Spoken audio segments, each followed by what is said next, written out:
In a Scottish valley of sloping meadows and wild woods, where pagan magic met Christian canon, there stands a royal castle filled with ghostly secrets and tragic tales. Here are legends to inspire Shakespeare, where medieval and Victorian worlds collide in a dazzling display of history. Tour these haunted halls of mystery. Glamis Castle, on the next Great Castles of Europe.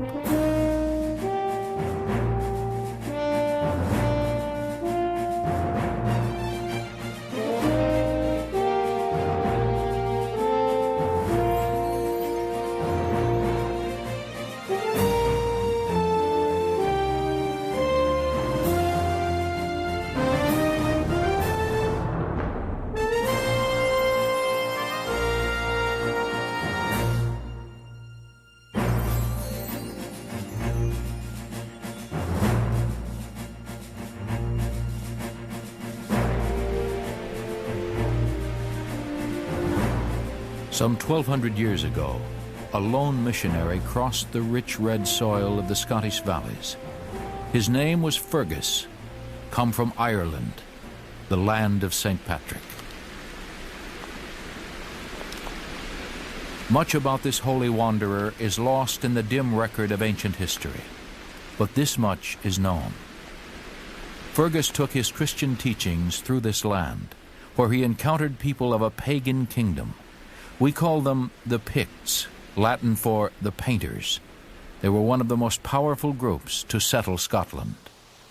Memorial stones and crosses mark their existence and reveal their Celtic roots. Striking examples of Pictish relics are found in the village of Glamis. Most notable is the man's standing stone, whose entwined creatures may represent a family emblem, or the meeting of Christianity and pagan tradition. Fergus's journey ended here, at the border of the Glamis Burn, part of a gentle, fertile valley of Strathmore, a prosperous holding of the Pictish kingdom. The year was 710 A.D.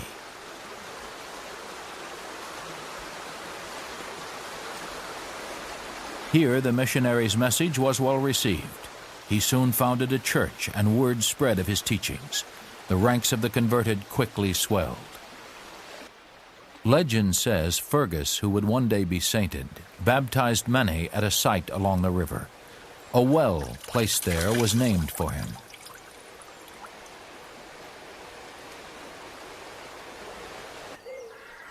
Glamis would, for a time, be a place of pilgrimage.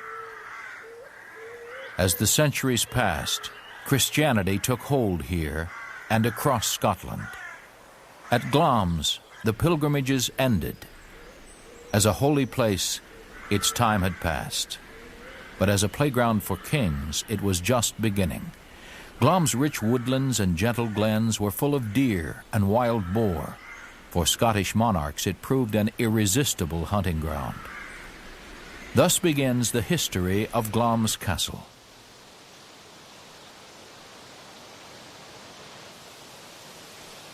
Its humble start was as an 11th century hunting lodge, made simply of earth and timber. As the centuries passed, the simple structure would acquire an architectural complexity and a ghoulish reputation. Indeed, Glamis would become a genuine haunted castle, a birthplace of ghost stories, and a stage for real-life tales of murder and betrayal. Here, William Shakespeare found the characters and the setting for his tale of ruthless ambition, the tragedy Macbeth. The castle resonates with the history of Macbeth. Legend says his grandfather, Malcolm, an 11th century Scottish king, was murdered here.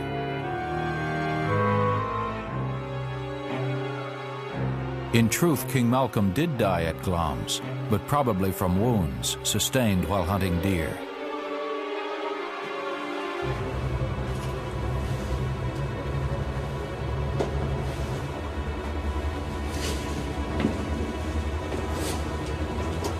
In Shakespeare's tragedy, Macbeth slew his first cousin, King Duncan, to seize the Scottish crown.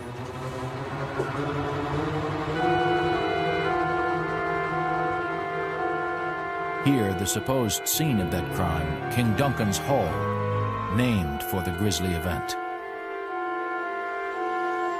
History, however, tells us a different story. Macbeth did kill his cousin, but miles away from Glamis Castle, and under circumstances more honorable than those portrayed by Shakespeare. The real Macbeth and King Duncan met on the field of battle near Elgin in the year 1040. They broke away from the others to begin a duel to the death. Macbeth not only wanted Duncan's crown, he also wanted vengeance. Years before, Duncan's grandfather had murdered Macbeth's brother-in-law. The blood feud ran deep.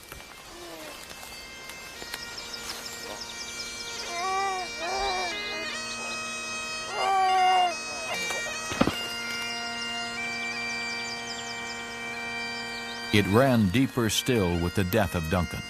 Such were the days of a turbulent young Scotland when no slight between noble families went unpunished. Clan hostilities persisted for centuries. After killing Duncan, Macbeth in turn met his end at the hands of Duncan's son in the year 1057.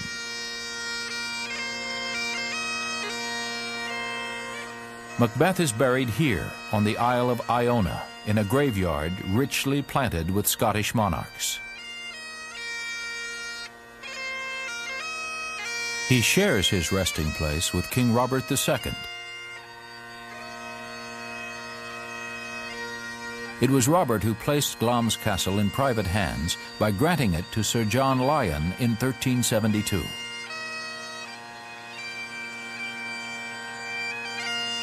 Four years later, Sir John fortified his good graces with the king by marrying his daughter, Joanna. The Lyon family would play prominently throughout royal Scottish history and live in Glamis Castle to its present day. In its early years as a family home, Glamis wasn't much to look at. But during the 15th century, the Lyons added the castle's centerpiece, the Great Tower, one of the oldest parts of Glamis still standing. Construction on the Great Tower began in 1435 and took about 50 years to complete. The tower's main hall, called the Crypt, offers a taste of castle life during the Middle Ages. The air is chill and damp, the stone cold, even during the summer. Yet here the Lyon family spent most of their time.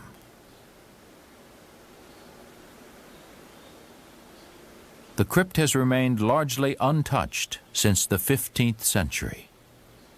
This magnificent spiral staircase that leads from the crypt to the roof is a more modern addition, built 300 years later.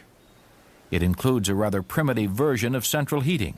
Vents were used to transport excess heat from the kitchen to other parts of the tower. For a time, life treated the Lyon family generously. They amassed great wealth and power. But tragedy soon stained the castle walls. The tragedy produced a ghost called the Grey Lady. Her tormented soul and the memory of a terrible deed haunt Glamis Castle to this day.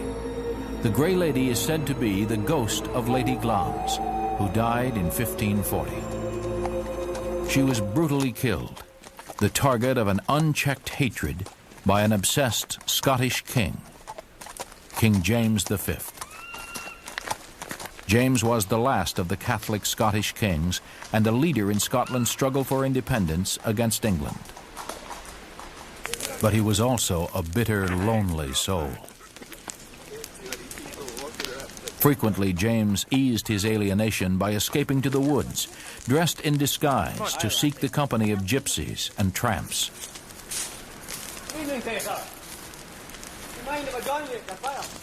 His habits earned him the nickname King of Commons.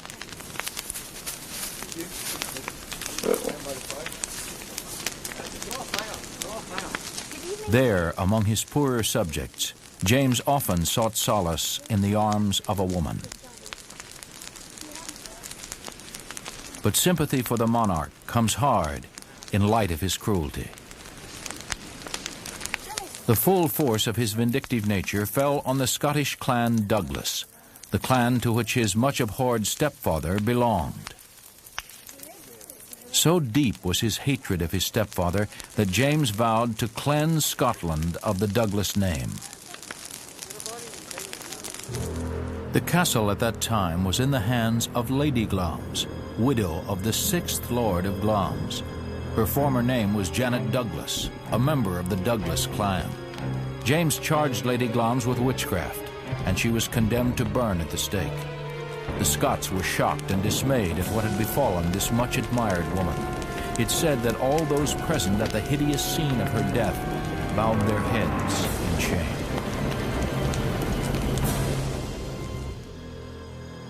Heaping insult upon injury, James moved into Glamis Castle and appropriated its belongings. The king would live here for 4 years. But James's boundless cruelty eventually alienated his nobles and his armies. The rest of the king's reign was a chronicle of failure. His forces turned mutinous, and he was soundly defeated trying to invade England. James died shortly thereafter.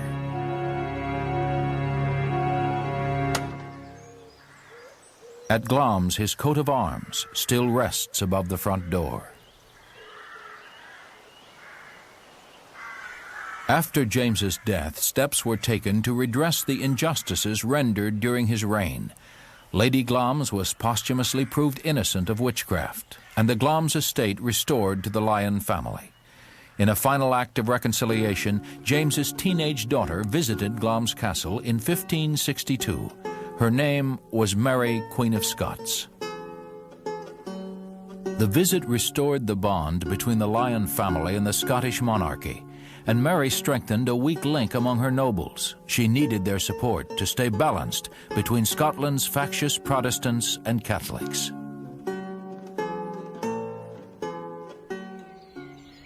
Glamis' present-day look is largely due to the efforts of Patrick, the 3rd Earl of Strathmore and Kinghorn.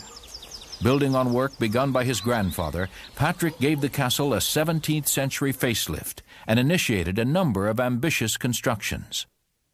But Patrick had also inherited a host of problems. A castle sorely in need of repairs, and a debt of £400,000. Patrick's father had squandered the family fortune by financing part of Scotland's bishop wars.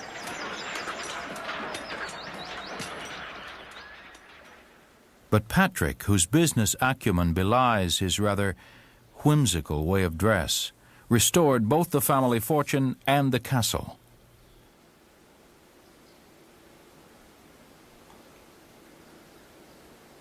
He shored up his finances in part by acquiring capital, or cattle. Cattle breeding was a revolutionary idea at Glamis, but one that proved quite lucrative. These cash cows eventually bankrolled the castle's reconstruction.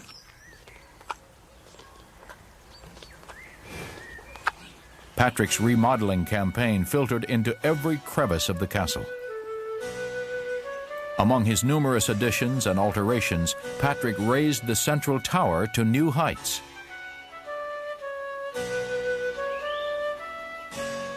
And built the avenue that leads to the front door. When Patrick was finished, the castle displayed a unique blend of Scottish and French sensibilities, a melange of Norman-inspired turrets surrounding the classic Scottish tower house. But despite the charm and aesthetic appeal of Glamis, Patrick took an unassuming, even apologetic approach to his marvelous reconstruction efforts. In his diary, he expressed remorse for not seeking the counsel of a true architect and offered repeated apologies if his own architectural vision had gone awry in any way. But that is a part of the delight of Glamis, that it is a castle with real soul, a reflection of one man's sensitivities and quirks. Small flourishes, such as this wonderful Baroque sundial, celebrate his spirit and style. In that sense, Glamis has an organic quality, the result of which is pure Patrick. Inside the castle, Patrick created a real home. This was his favorite place, what he called the Great Hall. Today, it's the drawing room. Its arched ceiling of glorious plasterwork frames the third Earl's family portrait.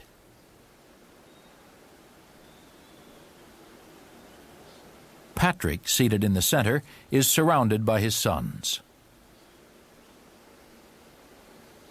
Shown here at a later age, Patrick was a devoted family man who preferred home life to the world of politics. He adored his wife, Helen Middleton, of whom he wrote, "To have her in marriage, I thank God, has been very successful." On their wedding day, Patrick presented his cherished Helen with this magnificent cabinet. He surprised her with a key to its doors.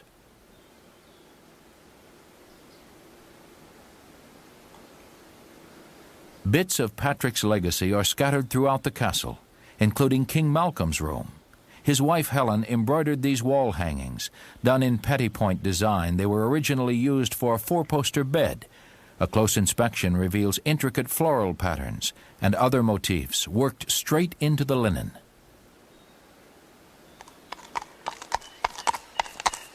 At the end of his life, the Earl of Strathmore and Kinghorn saw his work finished.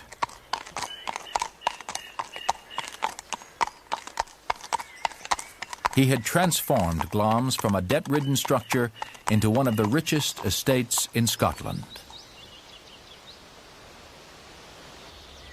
The newfound wealth allowed the Lyon family to enter one of the most turbulent chapters in Scottish and English history, the Jacobite Rebellion. It was an uprising that centered on who held the right to be King of England and Scotland. James II, the original king, had been forced into exile following the Glorious Revolution of 1688.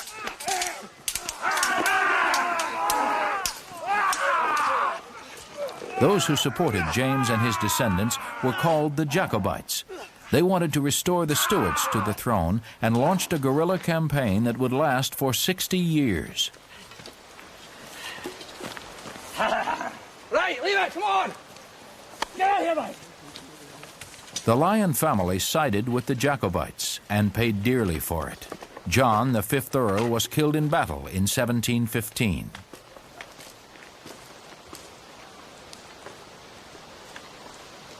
At one point, Glamis Castle played host to Prince James III, the new symbol of the Jacobite rebellion, following his father's death in exile.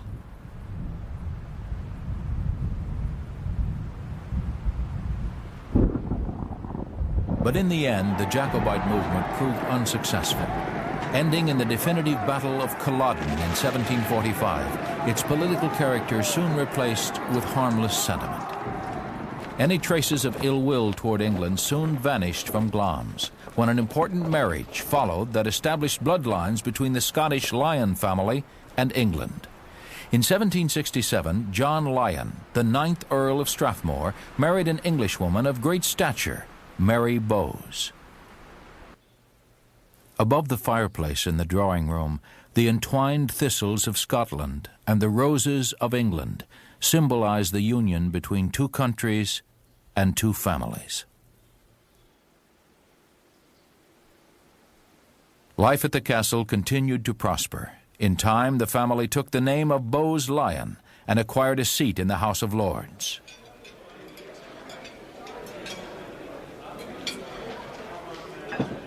Stepping into the modern world, the Bowes Lyon family represented all that was prominent and proper, the archetype of British aristocracy, 100 years away from its revolutionary past.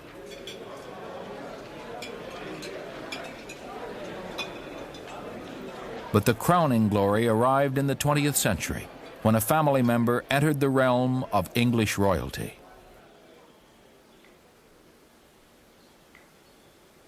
On a wall in the dining room, a portrait reveals part of this royal connection. The woman seated is Countess Nina Cecilia Cavendish Bentinck. She came to live at Glamis after marrying the 14th Earl of Strathmore. One day she would be a famous grandmother, her granddaughter, a certain Queen of England.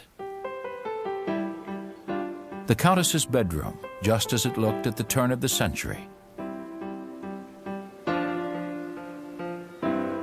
This was her canopy bed.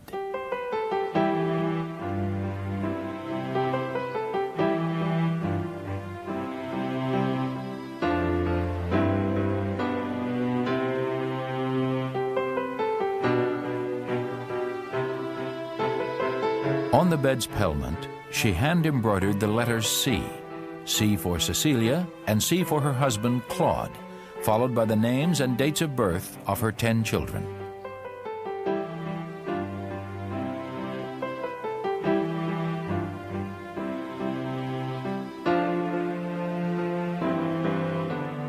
Her youngest, Elizabeth. What became of Elizabeth, this lovely woman who held a certain twinkle in her eye? She eventually married, had children, and became the Queen Mother. Glamis, in fact, is the Queen Mother's childhood home. This Italian garden, her playground.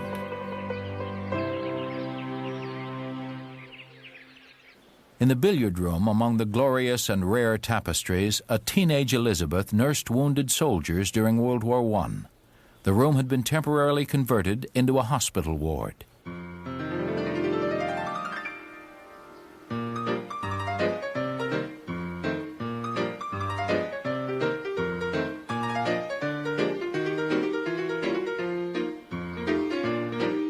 This was the Queen Mother's private suite after she married.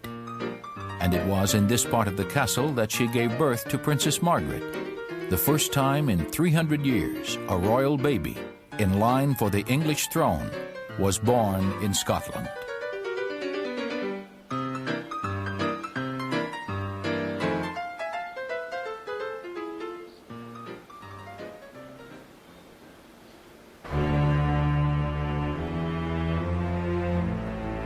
But amid the celebrated joys and triumphs of Glamis, an eerie air still cloaks the castle.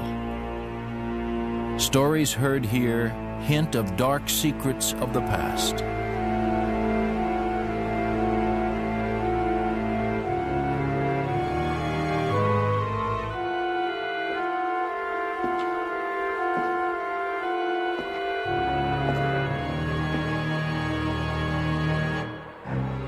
Many spring from a secret chamber thought to lie deep within the bowels of the crypt. One legend says this chamber is the home of a vampire, the unfortunate product of a family curse. The vampire pops up periodically in the family and hangs about for a few centuries, requiring a lengthy imprisonment behind this wall. Another version has a family member of limited repute playing cards in the chamber on the Sabbath, his partner the devil himself. Together they made such a racket the room was finally covered and sealed. The only clue to the chamber's existence, an outside window, covered up and barred over.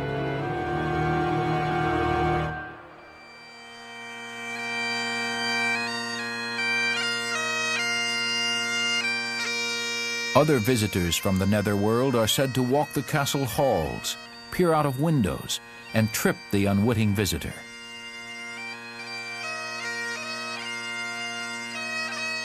The castle's forbidding feel has provoked unease in not a few guests. A celebrated visitor, Sir Walter Scott, was prompted to write that while at Glamis he felt himself too far from the living and somewhat too near the dead.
In a place called Transylvania, a creature of consummate evil has survived half a millennia and shows no signs of declining. He began as a medieval prince, and the castles from which he reigned tell a tale of unspeakable horror. Join us as we explore the harrowing haunts of Vlad Tepes, the real-life inspiration for Bram Stoker's Dracula, next on Great Castles of Europe.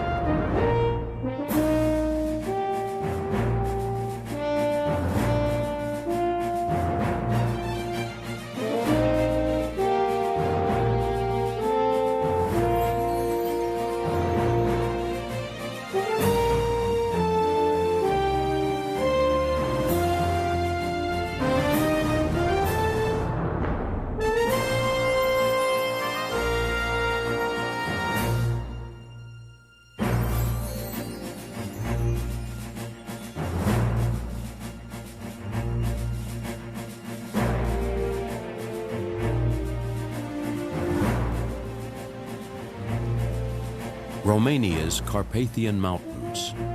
This chilling wilderness on Europe's eastern frontier marks the border of a kingdom caught between history and horror. It used to be known as the land beyond the forest, Transylvania.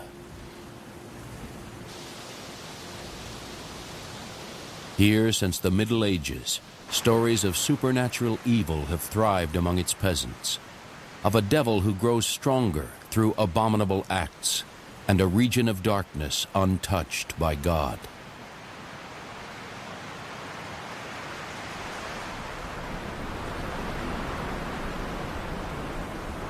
In the late 19th century, the Irish writer Bram Stoker became fascinated by these rumors. Trying to give this evil a name, he came to Transylvania. According to many accounts, he traced the rumors to the town of Brasov and a fortress of mysterious beauty known as Bran Castle. The locals refer to Bran as Dracula's castle. Since Stoker's novel was first published in 1897, droves of tourists have sought the creature's origins here. Romanian travel guides encourage it.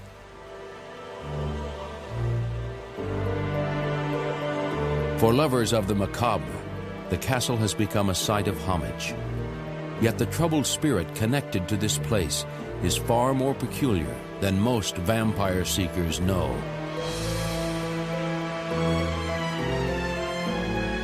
In life, his haunts included several castles. Among them, Bran is guilty by association, but mostly untainted by evil. The same cannot be said of the human inspiration for Stoker's Prince of Darkness. He was Vlad Tepes, literally Vlad the Impaler. In the middle of the 15th century, he was the Prince of Wallachia, a small buffer state caught up in the vicious wars between Hungary and the Ottoman Empire of the Turks. For a time, this Wallachian prince was a hero, a medieval knight, commended by the Pope himself for repelling the heathen invaders who threatened Europe. Yet history remembers him as a crusader whose time had passed, and for a reign of terror more disturbing than fiction. Vlad Tepes was born in Transylvania in 1431, the year Joan of Arc was burned at the stake, the twilight of the Age of Crusades. He was heir to the throne of neighboring Wallachia in a lineage founded by his grandfather Mircea the Great, crowned in 1386. From the tender age of 7, Vlad was tutored in the discipline of knighthood and the obligations of the Wallachian crown. His father had been named a Knight of the Order of the Dragon by the Holy Roman Emperor. For this, he bore the name Dragon, or Dracu.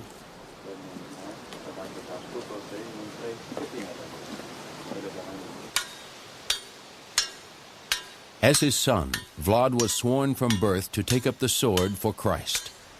For nobles in these decades of peril, knighthood was no quaint tradition. It meant survival itself.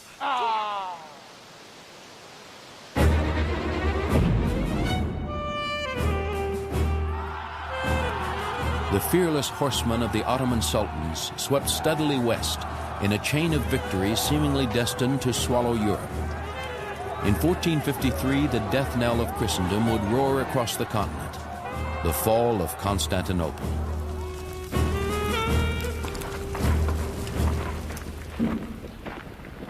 At just 14, Vlad himself was captured by the dreaded Turks while on a campaign across the Danube. For 4 long years, the boy was held to ensure an end to his father's raids. From his captors, Vlad learned contempt for life and the many uses of terror.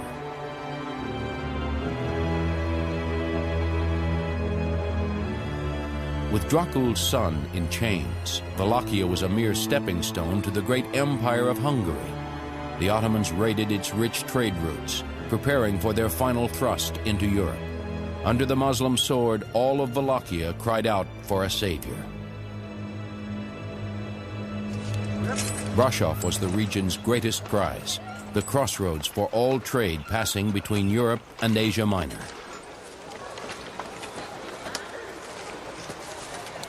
In 1395, Vlad's own grandfather Mircea had won Brasov the right to charge a 3% tax on goods coming through the pass. From this tariff, Brasov's class of German merchants grew rich. In charge of enforcing the tariff and protecting the trade route was the magnificent castle Braun. Braun began as a crusader's fortress, built in the 12th century to repel Muslim invaders, using Brasov Pass to break through to Europe. Its life as a toll castle began with Mircea, who presented the fortress to Brasov, Transylvania.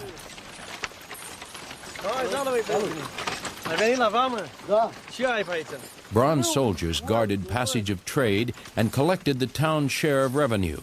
A constant stream of cotton, spices, and produce ensured Brasov's prosperity.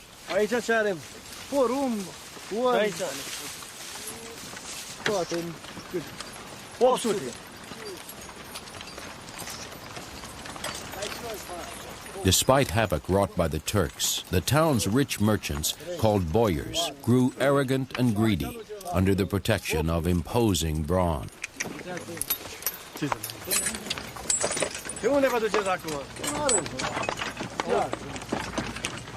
Befitting its role as a soldier's garrison, Braun has an interior that is stately and Spartan. The ground plan consists of 4 towers around an irregularly shaped courtyard. No more than 30 soldiers lived here at a time. In emergencies, a larger army could be mobilized from Brasov. To protect those inside, the roofs of the inner courtyard are steeply sloped. Enemy artillery was deflected away instead of penetrating the living quarters.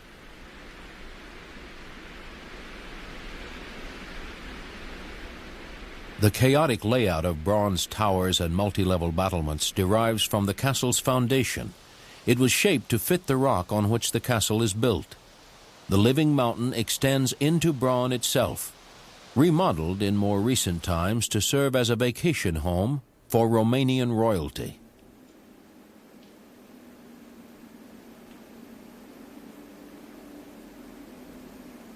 But Braun was too isolated. It probably held too many memories of the other royal family who controlled it 600 years ago. This is the document with which Vlad Tepes's grandfather, Mircea, granted power and privileges to Brasov and its protector, Castle Braun.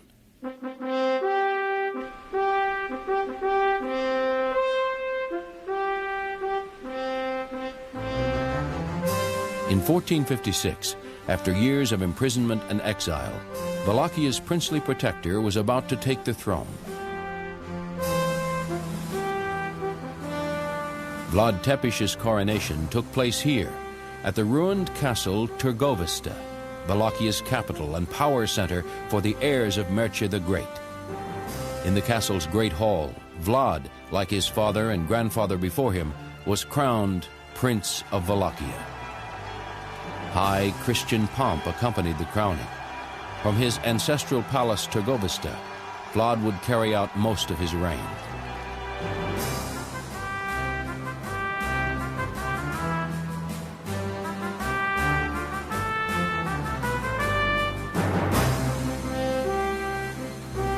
Now, as the knight accepted the crown, the Turkish menace was at its peak. Vlad would become a folk hero in Wallachia for making the Turks pay for their crimes. But before launching his holy war, the prince had a grudge to settle with the region's aristocratic boyars. In his view, their influence threatened Wallachia's independence. He invited them to a celebration. The region's most prominent citizens attended, imagining that the young monarch sought their favor. Spirits ran high as they toasted their new puppet prince. Vlad had other plans. Accompanied by his personal army, he led the old and infirm to a public square. There his soldiers impaled them on stakes driven into the ground.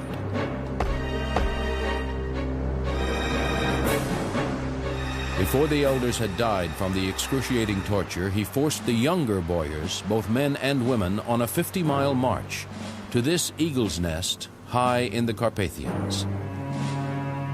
With them, Vlad made a human chain, reaching from the Arjus River to the site of the now ruined castle Poyenar.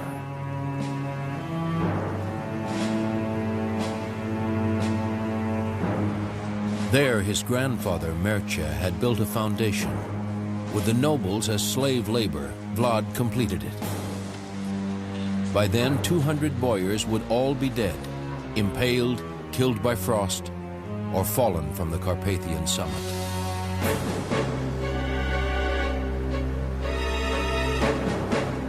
As his reign began, Poyenar was Vlad's hideout, manned by soldiers numbering in the hundreds.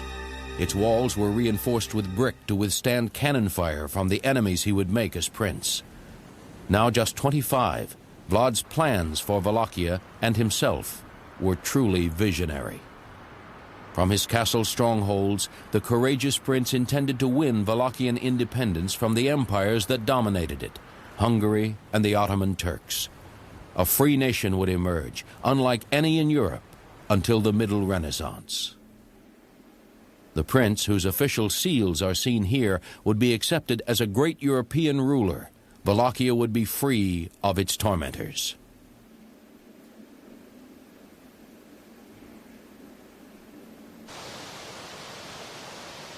Central to Vlad's goal were commercial toll castles like Braun. For Vlad, the revenue they protected was the other key to his small kingdom's independence. Vlad enforced law and order on the region's trade routes by punishing thieves with impalement. His use of terror began to seem arbitrary, even sadistic. Within 50 years, the Italian Niccolò Machiavelli would coach European monarchs in the judicious use of violence with his book, The Prince. Some claim Tepish was the inspiration for the classic treatise on power. But Machiavelli never went this far. Around 1458, Tepish began the years of raids that brought him fame as the Cross's staunchest defender. His personal war against the Turks was characterized by lightning attacks, reckless bravery in battle, and savagery that awed allies and foes alike.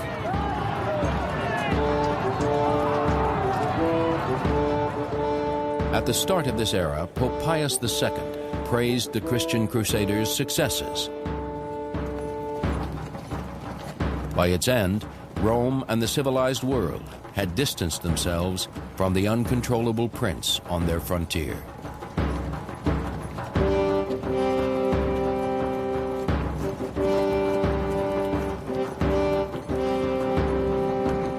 In 1461, after a raid on the Turkish fortress Giurgiu, Vlad took thousands of Turks prisoner. These, along with up to 20,000 Germans, Bulgarians, and even Wallachians, he impaled on high stakes near his capital, Târgovista.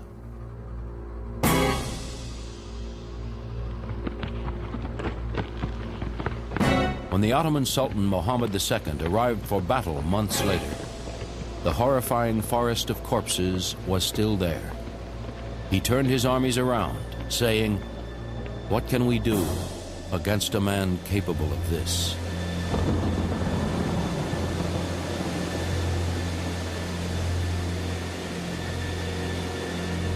By 1460, the Turks had a special name for the son of Dracul, Kaziklube, the Impaler.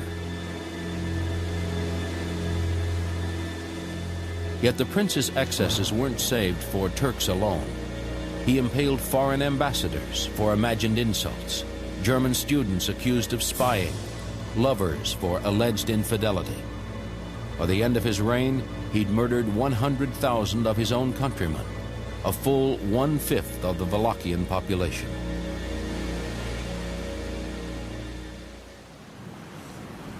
One harrowing account is backed by Russian, German, and Romanian sources.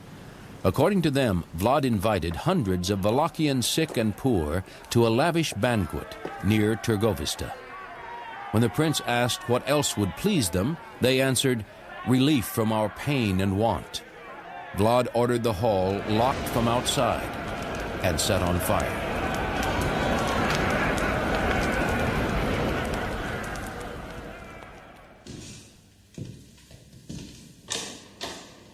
By 1462, King Matthias of Hungary had heard enough. Wallachia was a principality in his domain. The Impaler was his burden. He ordered his generals to seize Tepish at any cost.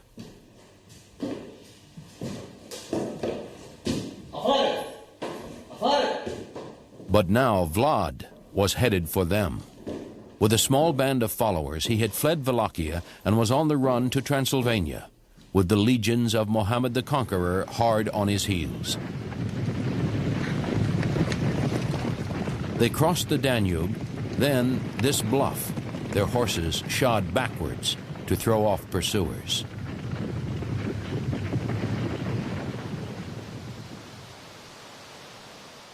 Tepish no doubt was overjoyed to see the armies of his old ally, Matthias. He may even have thought they had come as reinforcements.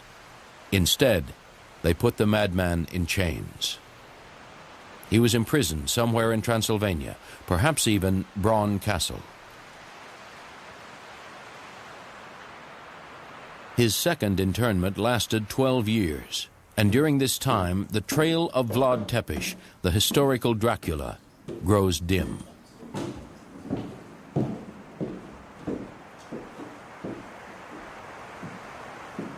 Historical records indicate he returned to the throne to help Matthias repel another wave of Ottoman invaders. Other sources claim he died in his mountain prison or escaped. At Braun Castle, he might have used one of the fortress's little-known features, a secret passage Vlad copied at his castle Poyanar. In Braun's inner courtyard, hidden beneath a well, is a steep staircase. If Vlad used it, he would have emerged in the forest below the castle. This could account for atrocities attributed to him during his years in prison and long after his supposed death.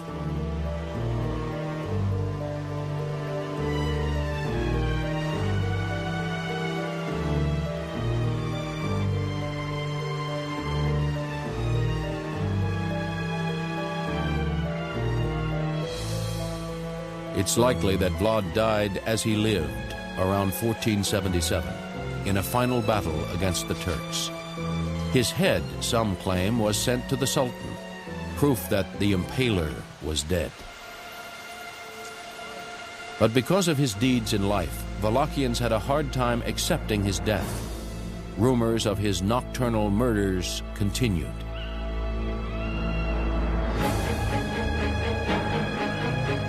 Soon the legend of the Impaler merged with tales of that particularly Eastern European creature, the vampire. Long before Vlad's time, peasants strung garlic from the doors of their homes. Burial sites were surrounded by stakes to ensure safety from a rapacious evil that survived beyond the grave. German publishers fueled the Impaler's fame. As early as 1499, pamphlets appeared recounting the prince's barbarity against Wallachnia's boyars. By now, the Impaler had taken on the chilling name he's known by today, Dracula, meaning both son of Dracul and the devil. Not even the prince's burial brought relief to the region's peasantry. This is Snagov Lake in Wallachia, now Romania. On its uninhabited island, just one structure exists, a monastery containing the tomb of Dracula. At the height of his career, Dracula had the monastery erected that it might somehow atone for his sins. Inside is a single grave, horrifyingly empty. In this century, repeated excavations have turned up only fragments. The implications are all too clear.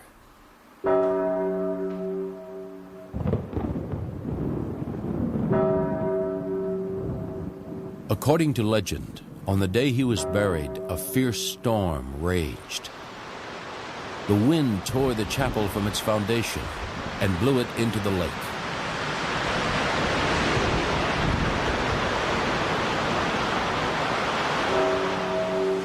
To this day, peasants say that whenever the waters of Snagov get agitated, one can hear the chapel bell tolling at the bottom of the lake.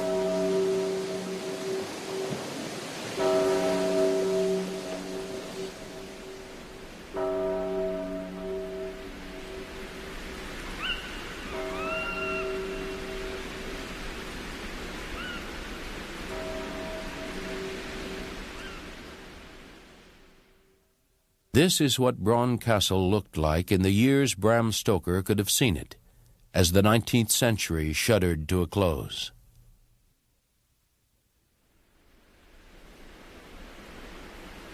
If Stoker used Bron as a model for Dracula's castle, he exaggerated its features, but captured its essence. His character, Jonathan Harker, writes, "All of a sudden I was aware that the driver was holding the horses on the court of a vast ruin of a castle. We saw it in all its grandeur, perched 1,000 feet on the summit of a sheer precipice. There was something wild and uncanny about the place." Stoker's genius lay in reuniting Romanian and German folk tales with their source, the historical Dracula. Were it not for the novel's phenomenal success, Stoker and his other tales of horror might have remained anonymous. Yet it is hard to believe that the otherworldly character of this part of Romania would have stayed out of sight forever. Somehow the legacy of the medieval Wallachian prince would have exerted itself. Bram Stoker's Professor Van Helsing describes the vampire in terms that make a fitting epitaph for the real-life Prince of Darkness. "The undead do not die like a bee when he sting once. His cunning be the growth of ages. He is only stronger, and being stronger has yet more power to work evil."